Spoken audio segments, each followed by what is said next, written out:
week, children have been learning to add two-digit number to a multiple of 10. For example, they would do 32, which is a two-digit number, plus 20, which is a multiple of 10, and then they would have to get the answer.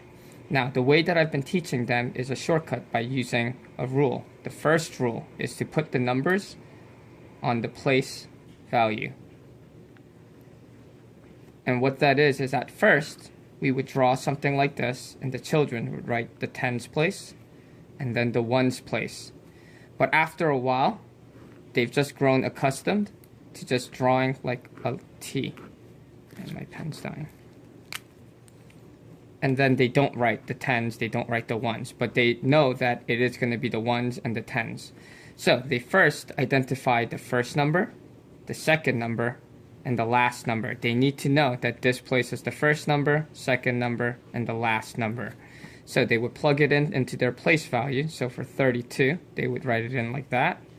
Then they would put in the second number, which is 20. And then they would look at the operation, which is plus, and I always tell them to put it next to the second number. Then they add up everything in the ones place, which in this case is 2 plus 0, and they would write down 2. Then they add up everything on the seconds place. 3 plus 2 equals 5. Now, they need to identify that 5 tens and 2 ones is the answer, and they also need to know that 5 tens and 2 ones is the same thing as the number 52. So their answer should be 52. Now, there were also times when they would be given a question that looks something like 22 or 23 plus an unknown number equals 43. In this case, they still follow the same steps. They would draw the place value, they would write the first number, 23, and they know that the second number is missing, so they would leave this part blank. And then they put in the third number, 43. Now I told them whenever the second number is missing, they would need to use a method, a strategy, which we call counting on, in which they grab the 2 and they count on to 4, and it looks like this.